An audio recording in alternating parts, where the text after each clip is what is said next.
Good morning students. अभी तक अपन chemical bonding में बॉन्ड फॉर्मेशन क्यों होता है उसके लिए बातें कर चुके हैं। आज अपन बात करेंगे क्लासिफिकेशन ऑफ बॉन्ड। बॉन्ड को कितने पार्ट में क्लासिफाई किया गया है उनके लिए बात करते हैं।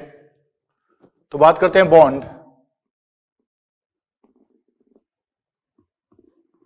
बॉन्ड कितने टाइप की बात करेंगे अपन।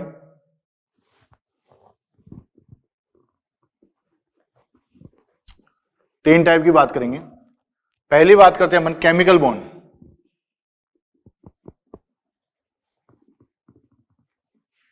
केमिकल बॉन्ड, केमिकल बॉन्ड को अपन स्ट्रॉन्ग बॉन्ड,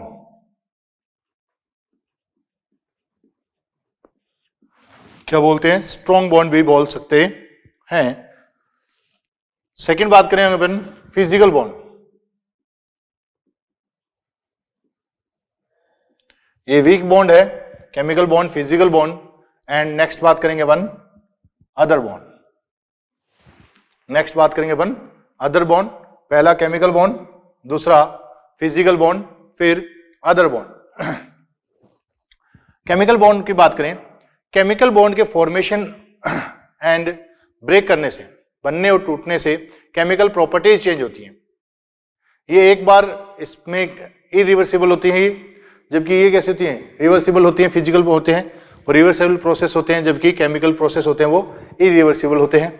जैसे अपन बात करें H2 से अपन ने I2 की रिएक्शन कराई तो क्या बन गया, HI बन गया। क्या बन गया, HI बन गया।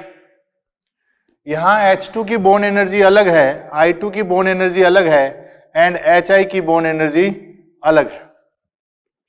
H2 की बॉन्ड एनर्जी अलग है, I2 की बॉन्ड एनर्जी अलग है एंड HI की बॉन्ड एनर्जी अलग है। ऐसे ही बात करें अपन H2 प्लस O2 तो क्या बन जाएगा, H2O बन जाएगा। क्या बन जाएगा, H2O। तो H2 की बॉन्ड एनर्जी अलग है, O2 की बॉन्ड एनर्जी अलग है, HOH की बॉन्ड एनर्जी अलग है। सबकी बॉन्ड एनर्जी यहां पर अलग अलग है। सबकी बॉन्ड एनर्जी यहां पर अलग अलग है। ठीक है, तो केमिकल बॉन्ड क्या है, केमिकल बॉन्ड के बनने और टूटने से केमिकल नेचर जो चेंज हो जाती है और साथ में ये इरिवर्सिबल है, ये वापस चेंज नहीं होते नॉर्मल कंडीशन के लिए बात करें तो। ऐसे बात करें physical bond, physical bond property change हो जाती है जिसके टूटने और बनने से क्या फिजिकल प्रॉपर्टी चेंज हो जाती है। फिजिकल प्रॉपर्टी से melting point, boiling point, colour वगैरह हैं, ये क्या है, फिजिकल प्रॉपर्टी है। जैसे मैं बात करूं आपके सामने I2 सॉलिड है, अगर मैं इसको हीट करूं तो ये किस में बदल जाएगा, I2 गैस में बदल जाता है। किसमें, I2 गैस में बदल जाता है। यहां कौन सा बॉन्ड टूटा है बेटा, I2, दो I2 हैं, I, इन दो I2 के बीच में यहां कौन सा बॉन्ड है, यहां वांडरवाल बॉन्ड है। कौन सा बॉन्ड है, वांडरवाल बॉन्ड है। ये बॉन्ड टूटा है। ये कौन सा बॉन्ड है बेटा, यहां पर जो बॉन्ड है ये केमिकल बॉन्ड है। ये कौन सा बॉन्ड है, ये केमिकल बॉन्ड है। ये वांडरवाल बॉन्ड है। वांडरवाल बॉन्ड के टूटने से इनकी क्या फिजिकल प्रॉपर्टी चेंज हुई है, न कि केमिकल बॉन्ड टूटा है।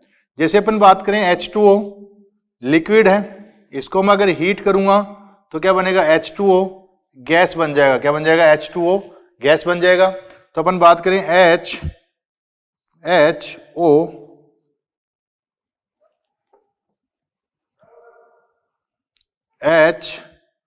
OH OH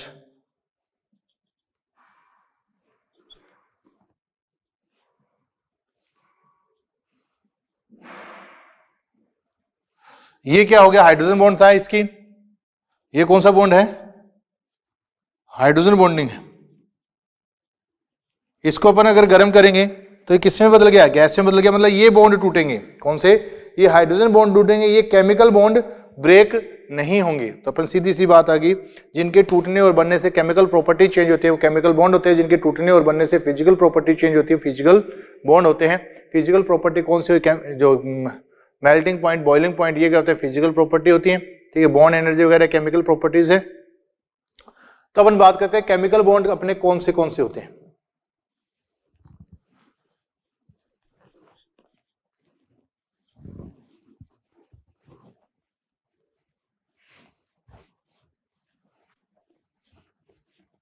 केमिकल बॉन्ड के लिए बात करते हैं। केमिकल बॉन्ड सबसे पहले बात करें आयनिक बॉन्ड, सबसे पहले बात करें आयनिक बॉन्ड। केमिकल बॉन्ड कौन से? Ionic bond. जो आयनिक बॉन्ड बनता है वो आयनों के बीच में बनता है। किसमें बनता है? आयनों के बीच में। आयंस कितने टाइप के होते हैं बेटा? Cation and A9. आपको कहीं जगह लिखा हुआ मिल जाएगा metal and non metal, metal and non metal, पर मेटल एंड नॉन मेटल सभी जगह अपना नहीं लगता, क्योंकि जैसे मैं देखूं अपने को NH4+ एंड Cl-, यहां पर इन दोनों के बीच में कौन सा बॉन्ड है?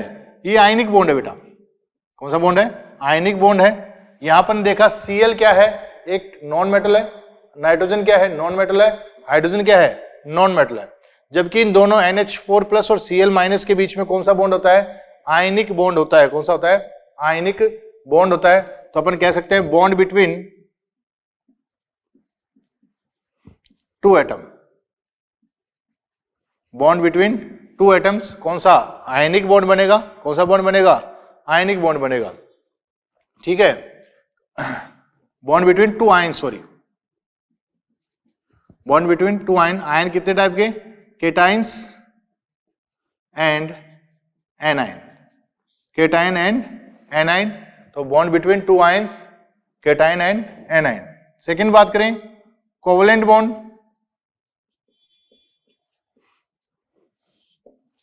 कोवलेंट बॉन्ड के लिए क्या जरूरी है?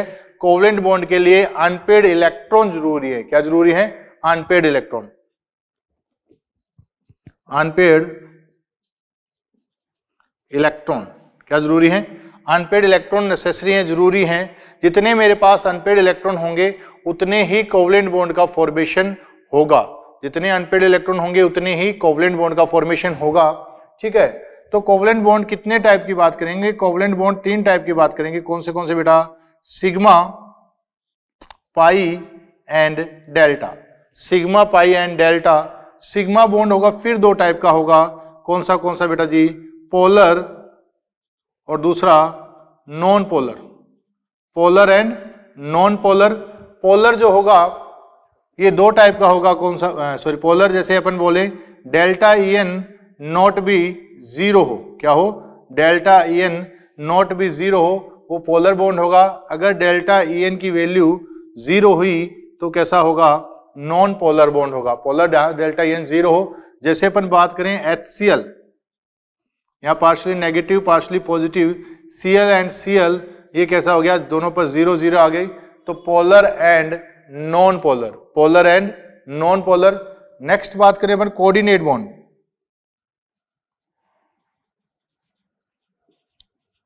कोऑर्डिनेट बॉन्ड, कोऑर्डिनेट बॉन्ड के लिए बात करें bond between Lewis acid and base. Lewis acid and base के बीच में बनने वाले बॉन्ड को क्या बोलते हैं? कोऑर्डिनेट बॉन्ड बोलते हैं। क्या बोलते हैं? कोऑर्डिनेट बॉन्ड बोलते हैं। एक बात बताएं बेटा, कोऑर्डिनेट बॉन्ड लेविस एसिड और लेविस बेस के बीच में बन रहा है, इसका मतलब एक के पास लोन पेयर होने चाहिए और दूसरे पास क्या होने चाहिए? वैकेंट ऑर्बिटल होने चाहिए। क्या होने चाहिए? वैकेंट ऑर्बिटल होने चाहिए। जिसके पास वैकेंट ऑर्बिटल होते हैं वो क्या कहलाता है? Lewis acid. और अभी अपन ने पिछली क्लास में बात की थी, जितने भी हाइपोवैलेंट, कौन से हाइपोवैलेंट कंपाउंड है, सभी के सभी लेविस एसिड होते हैं। क्या होते हैं? सभी के सभी लेविस एसिड होते हैं। ये 2 टाइप की बात करते हैं, एक तो कौन सा? सिग्मा टाइप की, और दूसरी कौन सी? पाई टाइप की। पाई टाइप को क्या बोलते हैं? बैक बॉन्डिंग बोलते हैं। क्या बोलते हैं? बैक बॉन्डिंग, पश बंद बोलते हैं। क्या बोलते हैं? पश बंद। नेक्स्ट बात करें मेटालिक बॉन्ड। कौन सा bond? Metallic bond. Bond between to metals, bond between to metals. जैसे अपन एक बात करें Hg2Cl2, Hg2Cl2, तो HgCl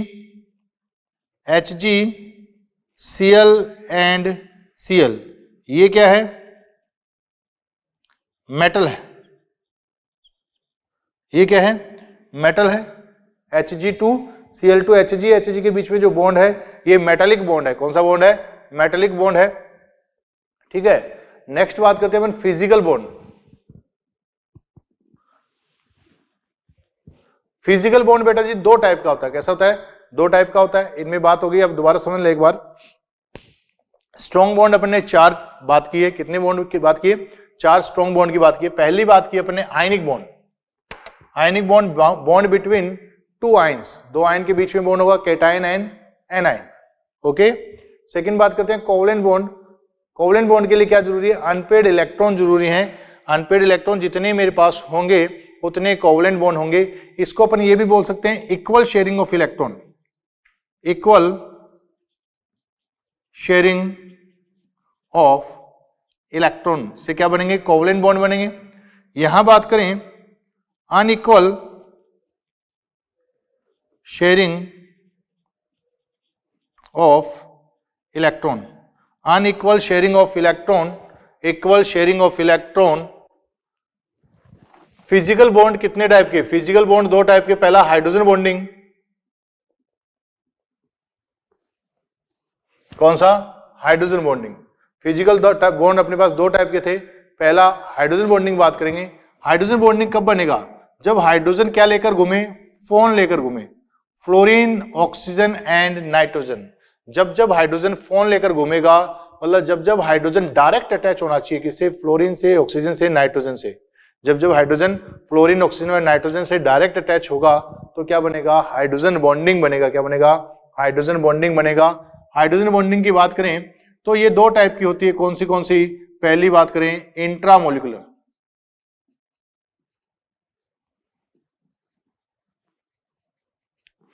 इंट्रामोलिकुलर हाइड्रोजन बॉन्डिंग। कौन सी? Intramolecular hydrogen bonding.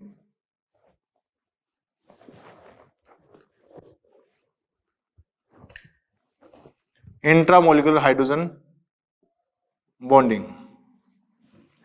Intramolecular hydrogen bonding. अब देखो बेटा, याद रखने के लिए अपन क्या बोले कि इंट्रा, ए आ गया ना, ए क्या है? फर्स्ट अल्फाबेटिक है, मतलब एक ही मॉलिक्यूल में, एक ही मॉलिक्यूल में अगर हाइड्रोजन बॉन्डिंग होता है तो अपन उसे क्या बोलेंगे? इंट्रामोलिकुलर हाइड्रोजन बॉन्डिंग बोलेंगे। Bond present in a single molecule, bond present in a single molecule, उसे क्या बोलेंगे? इंट्रामोलिकुलर हाइड्रोजन बॉन्डिंग बोलेंगे। क्या बोलेंगे? Intramolecular hydrogen bonding. मैं बात करूं ऑर्थो नाइट्रोफिनोल,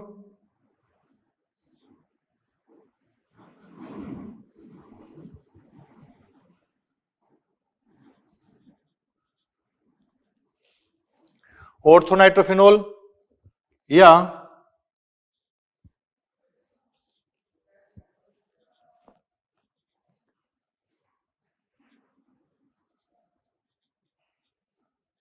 सैलिसिलिक एसिड, क्या बोलेंगे? सैलिसिलिक एसिड या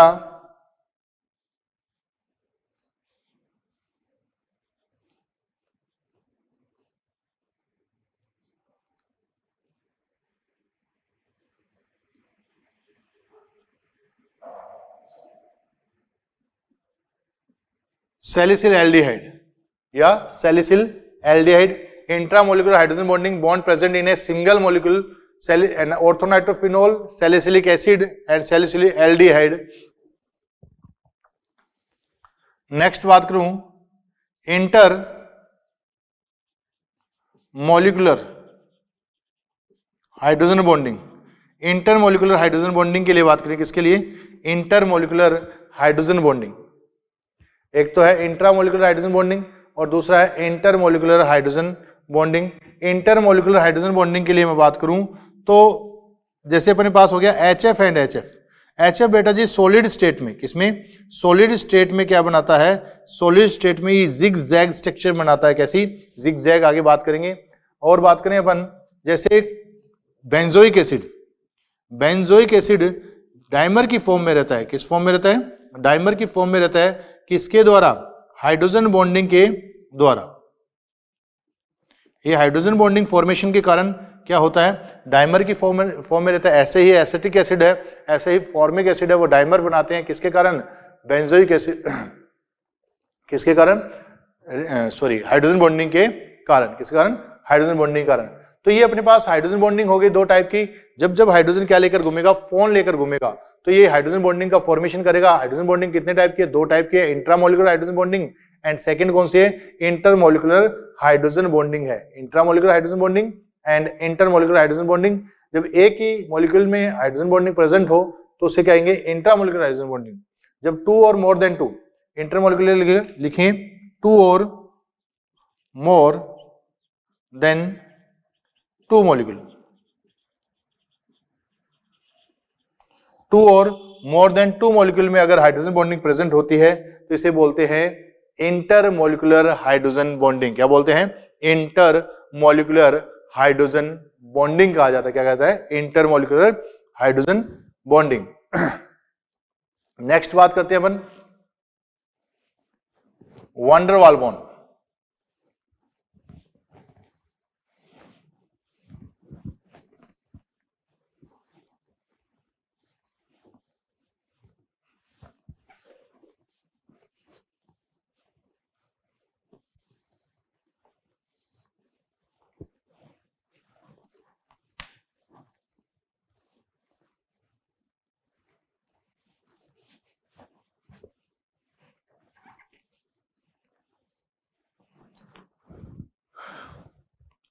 वान डेर वाल बॉन्ड, वान डेर वाल बॉन्ड के लिए बात करें, वान डेर वाल बॉन्ड सबसे वीक बॉन्ड है और वान डेर वाल के अंदर भी अपन डिवाइड कर देते हैं, डाइपोल डाइपोल आयन डाइपोल है एंड आयन इंड्यूस्ड डाइपोल है, डाइपोल इंड्यूस्ड डाइपोल है, लंदन फोर्स है। ठीक है, अपन पहला बात करते हैं डाइपोल डाइपोल अट्रैक्शन फोर्स।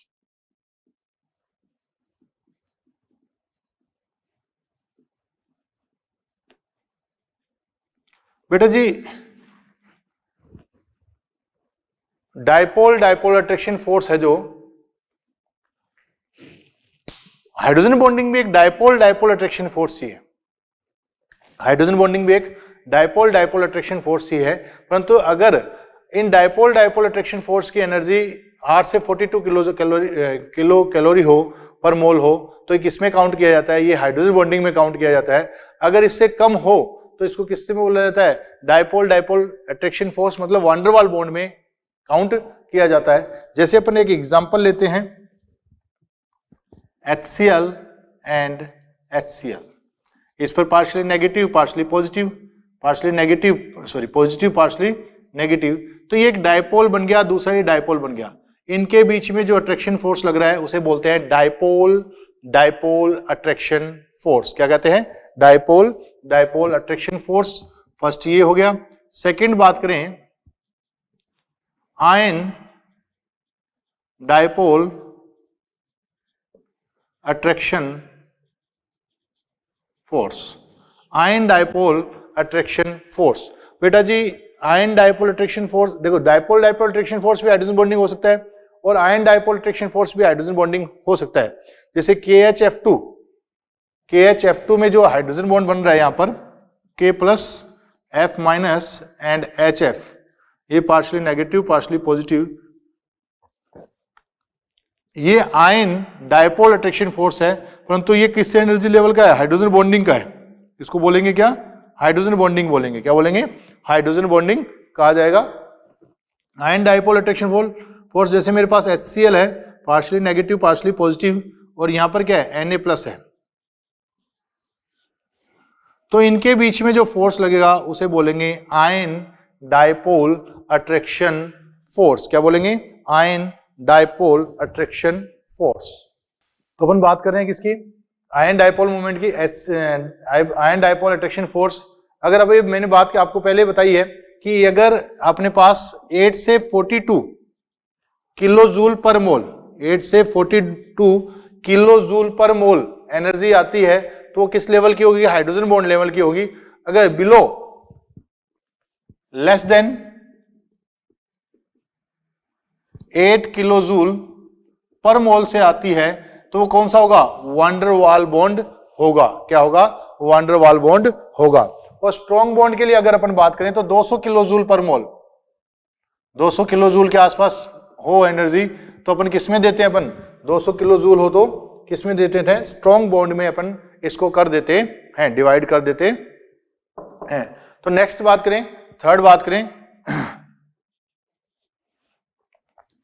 ठीक है, थर्ड बात करते हैं, ion induced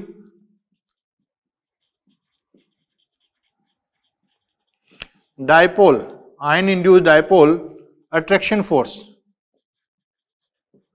ion induced dipole attraction force क्या मतलब हुआ, आयन के द्वारा इंड्यूस किया गया डायपोल के बीच में अट्रैक्शन फोर्स।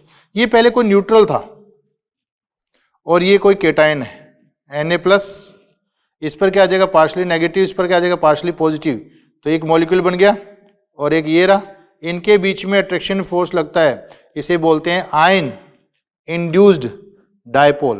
क्या आयन ने इंड्यूस किया, क्या dipole, ion induced dipole attraction force, क्या बोलेंगे, ion induced dipole attraction force. Fourth बात करते हैं, dipole induced dipole attraction force, dipole induced dipole attraction force, dipole induced dipole attraction force के लिए बात करें, डायपोल ने ही इंड्यूस किया है। क्या अपन बात करें, एक डायपोल पड़ा है और एक सिंपल मॉलिक्यूल है, एक डायपोल है एक सिंपल मॉलिक्यूल है, इस पर क्या आएगा पार्शली नेगेटिव, इस पर क्या आएगा पार्शली पॉजिटिव, इस डायपोल ने इंड्यूस कर दिया क्या partially positive and partially negative, तो dipole induced dipole attraction force, dipole induced dipole attraction force, इसको क्या बोलेंगे अपन, London force, sorry dipole induced dipole attraction force. Fourth बात करें, किसकी बात करें, फोर्थ बात करें लंदन फोर्स, उसमें इन फिफ्थ बात करें, all non polar compounds represent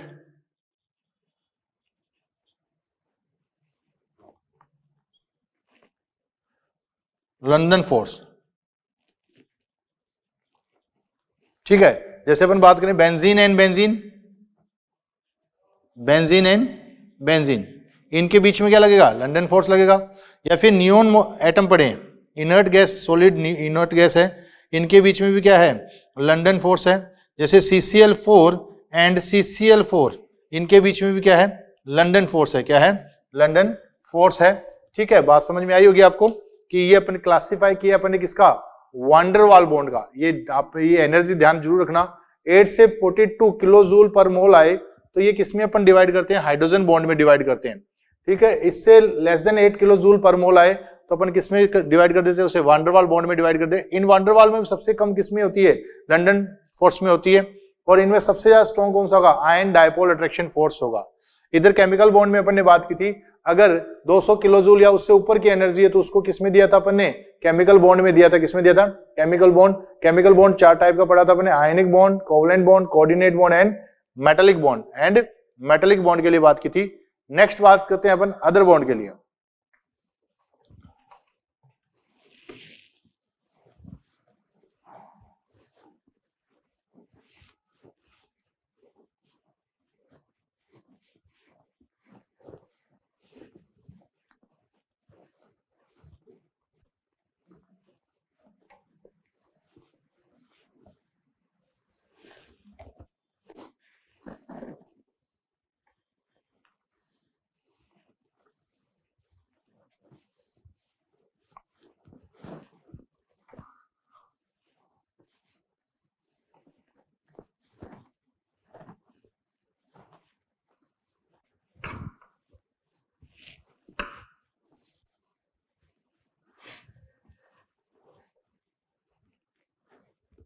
other bond में बात करें, 3 centre 4 electron bond, 3 centre 4 electron bond. सबसे पहले बात करते हैं 3 सेंटर 4 इलेक्ट्रॉन बॉन्ड। ये सूडो नहीं होकर ट्रू ब्रिज बॉन्ड है, ये ब्रिज बॉन्ड का पार्ट है। इसको बोलते हैं ब्रिज बॉन्ड, ब्रिज बॉन्ड के पार्ट है ये। सेकंड बात करते हैं 3 सेंटर 2 इलेक्ट्रॉन बॉन्ड या स्यूडो ब्रिज बॉन्ड, ये इसको अपन बोलते हैं बेटा टाउ बॉन्ड। टाउ का मतलब होता है मुड़ा हुआ, या इस बोलते हैं बनाना बॉन्ड। क्या बोलते हैं? बनाना बॉन्ड। तो ब्रिज बॉन्ड 2 टाइप का हो गया, 3 सेंटर 4 इलेक्ट्रॉन है, 3 सेंटर 2 इलेक्ट्रॉन। 3 सेंटर 4 इलेक्ट्रॉन में इलेक्ट्रॉन पार्टिसिपेट करेंगे, ये ट्रू ब्रिज बॉन्ड है। 3 सेंटर 2 इलेक्ट्रॉन बॉन्ड है, स्यूडो ब्रिज बॉन्ड है। इसमें को टाउ बॉन्ड या बनाना बॉन्ड बोलते हैं। क्या बोलते हैं? बनाना बॉन्ड कहते हैं। ठीक है, ये अपना बॉन्ड का क्लासिफिकेशन हुआ। किसका क्लासिफिकेशन हो गया? बॉन्ड का क्लासिफिकेशन हुआ। नेक्स्ट बात करते हैं अपन, सबसे पहले अपन एक एक बॉन्ड लेकर चलते हैं। सबसे पहले स्टार्ट कर रहे हैं अपन आयनिक बॉन्ड के लिए बात कर रहे हैं। किसके लिए? Ionic bond.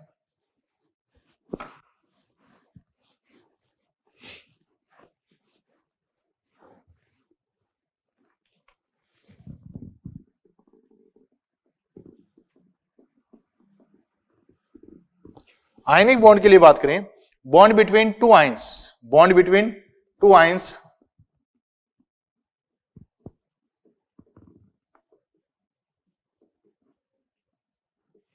Bond between 2 ions.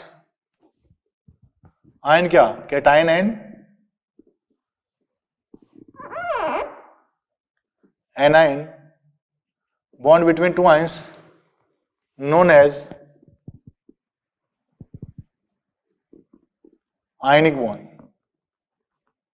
known as ionic bond, bond between 2 ions known as ionic bond.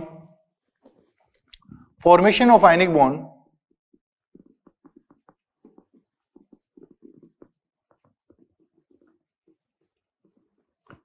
explained by Born-Haber cycle. Born-Haber cycle के द्वारा अपन क्या करते हैं कि इसको एक्सप्लेन कर सकते हैं। किसको? आयनिक बॉन्ड को। किसको? आयनिक बॉन्ड को अपन एक्सप्लेन कर देंगे किसके द्वारा? बॉर्न-हैबर साइकिल के द्वारा। तो अब बॉर्न-हैबर साइकिल क्या है? किसी भी कंपाउंड को फॉर्मेशन में कितनी एनर्जी अपने एंडोथर्मिक है, कितनी एक्सोथर्मिक है, उनके बारे में पूरा हिसाब किताब करना है अपने को। ठीक है, तो अपन एक एक कंपाउंड लेके चलते हैं, उनसे आपको समझ में आ जाएगा।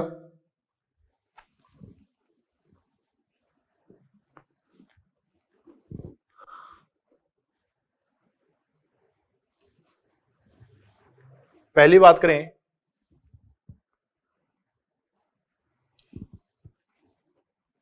फॉर्मेशन ऑफ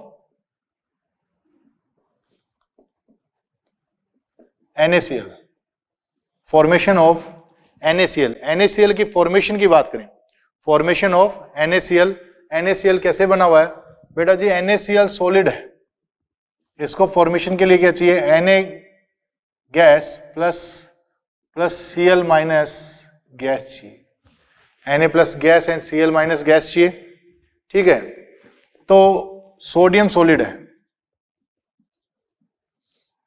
ये किस में चेंज होगा? सोडियम गैस में चेंज होगा। सोडियम सॉलिड सोडियम गैस में चेंज होगा। ये क्या होगा? डेल्टा H सब्लिमेशन होगा। क्या होगा? Delta H sublimation. इस Na गैस को मैं किस में चेंज करूंगा? Na प्लस गैस में चेंज करूंगा, Na प्लस गैस में चेंज करूंगा। ये क्या कहलाएगा बेटा जी? IP, इसको बोलेंगे IP। ऐसे नेक्स्ट बात करें Cl2, ये गैस है, इसको अपन क्या मॉलिक्यूल है ये, तो एक इसको पहले बॉन्ड डिस्ट्रीब्यूशन एनर्जी दी, तो ये किसमें टूट जाएगा? 2Cl में ब्रेक हो जाएगा। किसमें? 2Cl में। ये 2Cl Cl माइनस में ब्रेक हो जाता है। किसमें? Cl माइनस में ब्रेक क्या होता है? आयन बन जाता है, एनायन बन जाता है।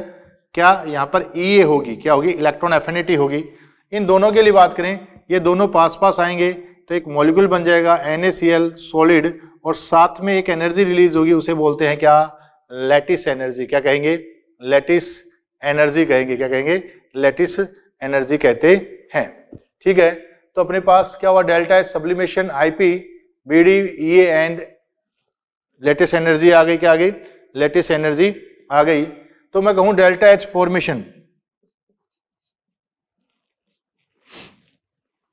सबसे पहले बात करें डेल्टा एच सब्लिमेशन। एक एटम के लिए मैंने क्या लिया, डेल्टा एच सब्लिमेशन लिया, प्लस अपन बात करें किसकी, आईपी की, किसकी, IP,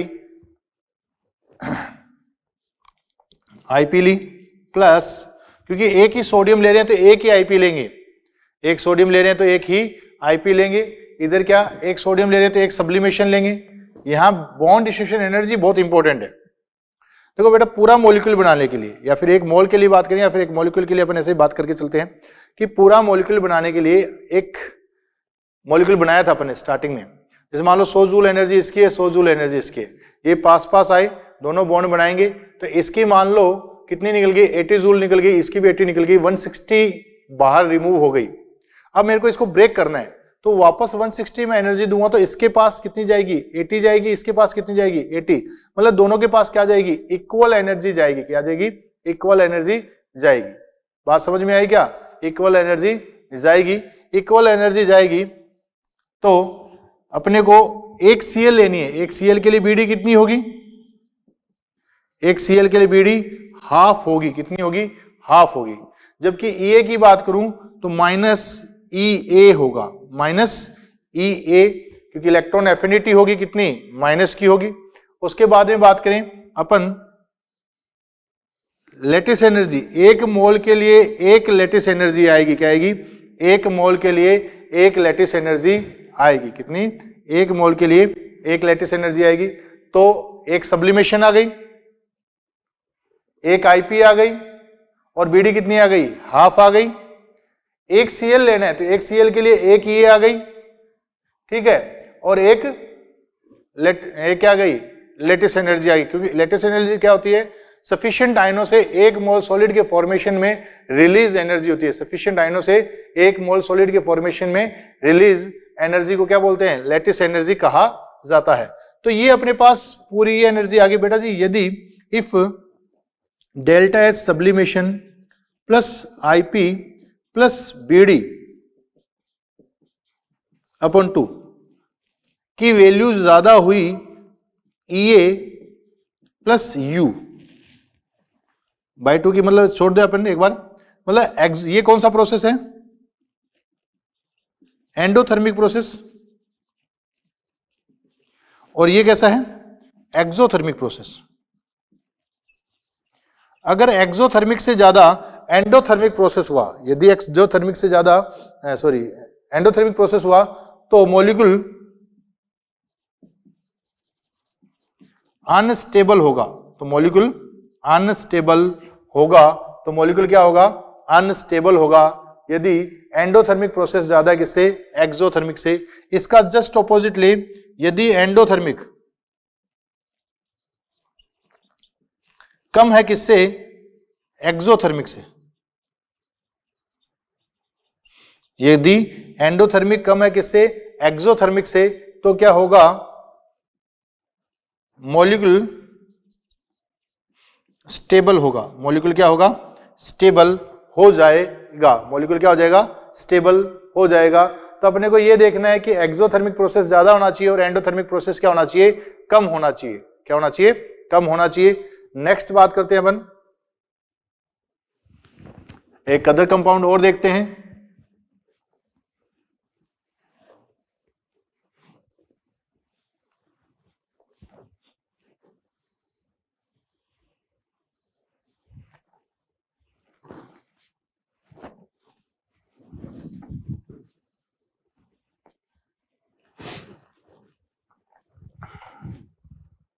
formation of MgF2, formation of MgF2 की बात करें, किसकी, MgF2 की बात करें, फॉर्मेशन ऑफ MgF2।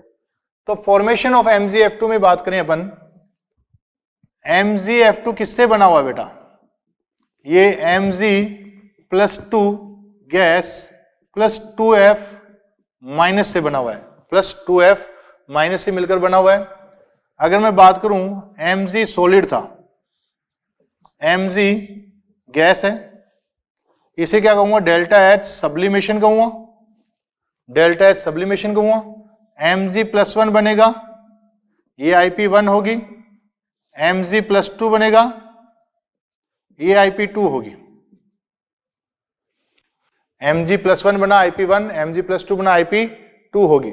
ऐसे ही मैं बात करूं, F2 है, 2F बन गया, ये क्या होगी बेटा, bond distribution energy, F1 minus बन गया, ये क्या होगी, EA होगी, इलेक्ट्रॉन एफिनिटी होगी। अगर इन दोनों को मिला दें, ये गैस और ये भी गैस, इन दोनों को मिलाकर लिखें तो क्या बन जाएगा, MgF2 solid plus lattice energy, you से रिप्रेजेंट कर सकते हो या फिर LE भी लिखा हुआ मिल सकता है आपको, क्या लेटिस एनर्जी लिखा हुआ मिल सकता है। तो इसके लिए अगर बात करें, इस मॉलिक्यूल के लिए अगर बात करें तो डेल्टा H फॉर्मेशन देखते हैं बेटा, डेल्टा H फॉर्मेशन की एनर्जी कितनी आएगी, 1 mg चाहिए, क्या चाहिए, 1 mg, तो delta H sublimation plus IP के लिए बात करें, मैग्नीशियम एक ही चाहिए पर IP दो है, एक तो IP1 है और एक IP2 है, तो अपन लिखेंगे 1 IP1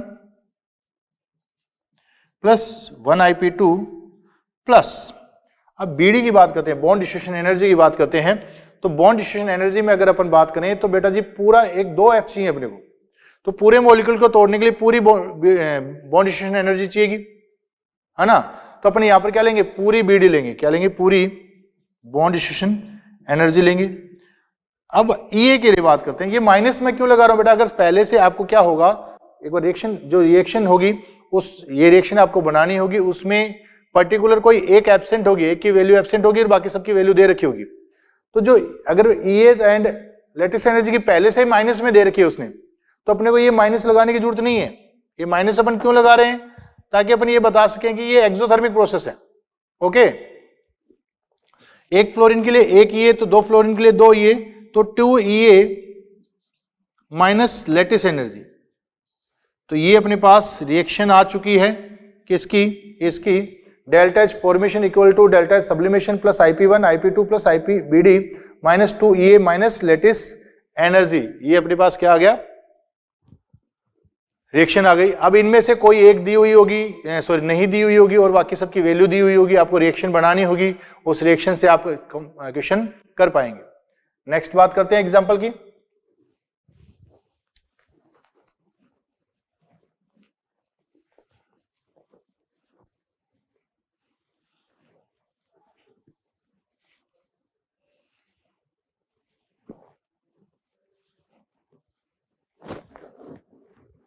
formation of AlF3,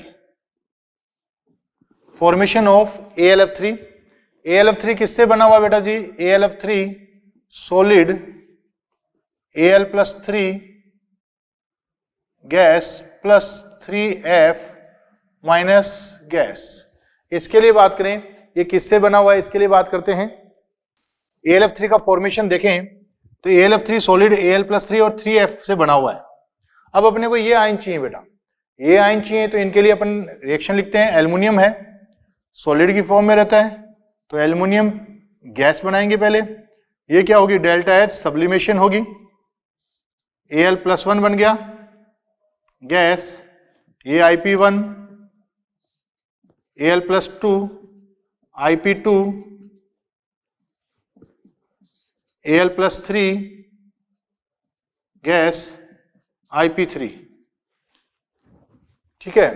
next बात करें अपन, F2 है, 2F है, ये क्या होगी, बॉन्ड डिस्ट्रीब्यूशन एनर्जी होगी, F माइनस है गैस, ये EA होगी। अगर इन दोनों को मिला दिया जाए तो क्या बन जाएगा, AlF3 सॉलिड बन जाएगा प्लस क्या बन जाएगी, लेटिस एनर्जी आएगी, क्या आएगी, लेटिस एनर्जी आ जाएगी। अगर मैं बात करूं तो delta H formation equal to delta H sublimation, क्यों, क्योंकि एक ही एल्युमिनियम है, plus IP1 IP2 and IP3, IP1 IP2 IP3। अब BD की बात करें तो 3/2 BD लेंगे, क्योंकि अपन ने बात की थी एक फ्लोरीन के लिए हाफ बीडी लेते हैं, 2 के लिए पूरी बीडी ली थी, मैं पूरा बॉन्ड तोड़ा था अपने, उनमें बात करें तो 3 F लेने हैं तो 3/2 हो जाएगी, -3 माइनस लेटिस एनर्जी, ये अपने पास इसकी रिएक्शन आ जाएगी। एक लास्ट एग्जांपल और करते हैं, उस एग्जांपल से अपने को इनके बारे में समझ में आ जाएगा। ठीक है, नेक्स्ट बात करें अपन एक लास्ट एग्जांपल।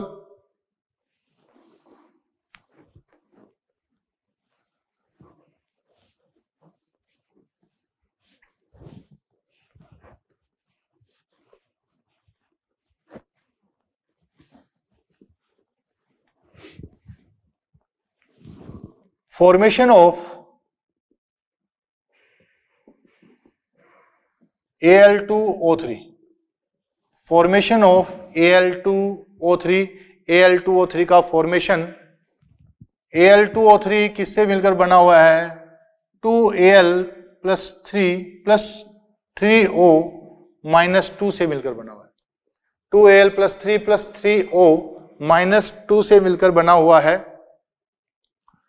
ठीक है, तो एल्युमिनियम किस फॉर्म में रहता है, aluminium solid, aluminium gas, delta H sublimation, delta H sublimation, aluminium से एल्युमिनियम +1 बनाऊंगा, AiP1, aluminium +2 IP2, aluminium +3 IP3, aluminium +1, aluminium +2, aluminium +3। ऐसे ही यहां पर बात करें O2 के लिए 2O, ये क्या होगी, बॉन्ड डिस्ट्रीब्यूशन एनर्जी, यहां O से O-1 बनाया, ये क्या होगी Ea, O से O-2 बनाया, ये होगी Ea2। अब बेटा देखो Ea1 है वो एक्सोथर्मिक प्रोसेस है, ये कैसी है, एंडोथर्मिक। एक्सोथर्मिक एंड एंडोथर्मिक, ये गैसेस मॉलिक्यूल है, ये गैसेस मॉलिक्यूल है। इन दोनों के लिए बात करें Al2O3 solid plus lattice energy बाहर रिमूव होगी। अब अगर इनके लिए अपन क्या देखें, इनके लिए अपन फॉर्मेशन की एनर्जी देखें, किसकी, फॉर्मेशन की एनर्जी देखें तो रिएक्शन देखते हैं अपन, डेल्टा H फॉर्मेशन। देखिए बेटा जी, अब इसको ब्रेक कैसे किया था वो देखना। देखो बेटा ये क्रॉस में तो चार्ज होता है, इसका चार्ज इसके पास, इसका चार्ज इसके पास, मतलब एल्युमिनियम पर +3 होगा, ऑक्सीजन पर -2 होगा। कितने एल्युमिनियम होंगे, ये नीचे लिखा हुआ नंबर ऑफ एल्युमिनियम है, कितने एल्युमिनियम होंगे, 2 एल्युमिनियम। कितने ऑक्सीजन होंगे, 3 ऑक्सीजन। ओके, अब मैंने देखा इसका एल्युमिनियम के लिए बात, कितने एल्युमिनियम चाहिए, 2 एल्युमिनियम चाहिए, तो 2 सब्लिमेशन आ जाएंगी, 2 सब्लिमेशन आ जाएंगी प्लस, अब एक एल्युमिनियम के लिए 1 IP1, 2 के लिए 2 IP1, 2 IP2, 2 IP3, तो अपन क्या लिखेंगे, 2 IP1 plus IP2 plus IP3, 2 IP1, IP2 and IP3 plus bond distribution energy. कितने ऑक्सीजन चाहिए, 3 ऑक्सीजन चाहिए, तो कितनी आ जाएगी, 3/2 BD आ जाएगी, क्या आ जाएगी, 3/2 BD आ जाएगी, क्या आ जाएगी, 3/2 BD आ जाएगी। अब ये एंडोथर्मिक है, ये एक्सोथर्मिक है। एक ऑक्सीजन के लिए एक Ea1 चाहिए और एक Ea2 चाहिए, तो मैं ऐसे लिख सकता हूं +3 Ea2 -3 Ea1 minus lattice energy.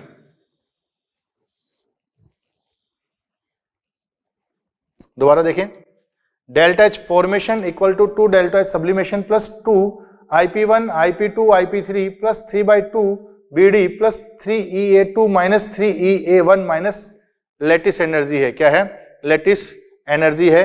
तो ये इसकी क्या आ गई, इक्वेशन आ गई, क्या आ गई, इक्वेशन आ गई। एक क्वेश्चन देखते हैं अपन कैसे पूछा जाएगा।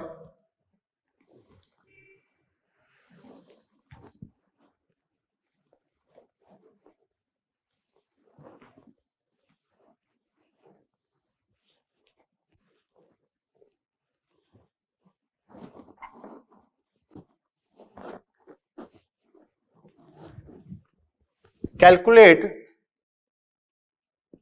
the lattice energy in given equation. Calculate the lattice energy in given equation. दी गई इक्वेशन है उसमें लेटिस एनर्जी अपने को काउंट करनी है। तो अपन देखें एक ए बी मॉलिक्यूल है, सॉरी ए सॉलिड है, बी गैस है, इससे मैंने ए बी सॉलिड का फॉर्मेशन किया है। किसका? ए बी सॉलिड का फॉर्मेशन किया है। अगर ए सॉलिड से मैं ए प्लस गैस बना रहा हूं, प्लस एनर्जी कितनी रिलीज हो रही है, मान लो यहां पर एनर्जी लग रही है अपनी, यहां पर E1 है अपनी माइनस 200 जूल है, सॉरी प्लस 200 जूल है। नेक्स्ट बी से मैं, बी गैस से मैं बी, यहां पर एनर्जी अपनी आ रही है माइनस 800। बी से बी गैस माइनस बना रहा हूं तो यहां E2 आ रही है अपनी कितनी, माइनस 150 आ रही है। कितनी आ रही है? माइनस 150 आ रही है। तो अपने को लेटिस एनर्जी क्या करनी है? काउंट करनी है। अब बेटा जी देखो अपने को क्या क्या एनर्जी दे रखी है, ये कौन सी एनर्जी है? सबसे पहले एनर्जी कौन सी है? सबसे पहले जो एनर्जी दे रखी है बेटा जी वो डेल्टा एच फॉर्मेशन है, निर्माण की एनर्जी, फॉर्मेशन की एनर्जी है। ये क्या है? Delta H formation. आप कहोगे ये लेटेस्ट एनर्जी क्यों नहीं है? बेटा जी लेटेस्ट एनर्जी से सफिशिएंट आयनों से, ये आयन नहीं है, ये आयन नहीं है, सफिशिएंट आयनों से एक मोल सॉलिड के फॉर्मेशन में रिलीज एनर्जी को क्या कहते हैं? लेटिस एनर्जी कहते हैं। क्या कहते हैं? लेटिस एनर्जी कहते हैं, सफिशिएंट आयनों से। ओके, जबकि अगर मैं यहां बात करूं तो ये क्या कहलाएगी? E1, ये क्या होगी? E2। तो डेल्टा एच फॉर्मेशन क्या हो गया? माइनस 800 इक्वल, ये कौन सी एनर्जी है? इसमें बेटा जी आईपी एंड सब्लिमेशन दोनों ही एनर्जी इन्वॉल्व है। कौन सी? आईपी एंड सब्लिमेशन एनर्जी दोनों ही क्या है? इन्वॉल्व है इसमें। Okay, IP and sublimation energy दोनों ही इन्वॉल्व है। तो यहां पर क्या हो गया? माइनस 800 इक्वल टू प्लस के 200 माइनस के 150 और प्लस लेटेस्ट एनर्जी। अब आप कहोगे सर यहां माइनस माइनस प्लस हो जाएगा। बेटा मैंने पहले कहा था वो साइन देगा अगला, अपने को अब अपने वाले इक्वेशन का माइनस नहीं रखना है, वो पहले से साइन दे दिया उसने, और ये अपने आप क्या आ जाएगी? माइनस में आ जाएगी। यहां माइनस, वहां तो जो इक्वेशन बना रहे थे वो इसलिए माइनस में रख रहे थे कि अपन बता रहे थे ये एंडोथर्मिक प्रोसेस है और ये एक्सोथर्मिक प्रोसेस है। तो इसके लिए मैं बात करूं तो ये इधर आके क्या हो जाएगा? माइनस में, ये आ जाएगा प्लस में। यहां पर यह बोल दें प्लस में, तो लेटेस्ट एनर्जी आ गई अपने पास माइनस 850 आ गई। कितनी आ गई? माइनस 850। तो ये आज की क्लास अपन यहीं एंड करते हैं, मिलते हैं नेक्स्ट क्लास में। आज के लिए इतना ही, थैंक यू।